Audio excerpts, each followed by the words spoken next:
danna subscribe, sannan sai ku danna mana alamar ƙararrawa domin samun sababbin shirye-shiryenmu a kan lokaci da zarar mun ɗora. Assalamu alaikum warahmatullahi ta'ala barakatuh. Barkan ku da zuwa wannan channel ta mai albarka. Idan kai sabon zuwa ne muna roƙon ka da ka taimaka ka danna mana alamar subscribe, sannan ka danna mana alamar ƙararrawa domin samun sabbin shirye-shiryenmu a kan lokaci da zarar mun ɗora. An yi wa shugaban matasa bulala a bainar jama'a sakamakon ya yi wa ƙaramar yarinya fyaɗe. An yi wa wani matashi mai suna Eruma buloli a bainar jama'a a garin Ekpan da ke ƙaramar hukumar Boreri a jihar Delta.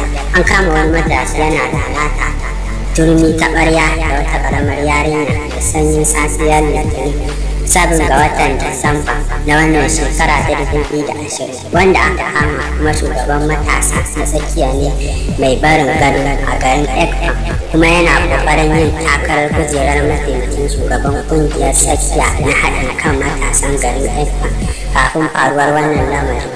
Kazalika rahotanni sun ce Eruma ya fito daga iyalin da ke faɗa a garin Ekpene, sannan gidan mutunci masu kamala wanda kowa yake martaba su, sai gashi an kama shi da wannan mummunan abu.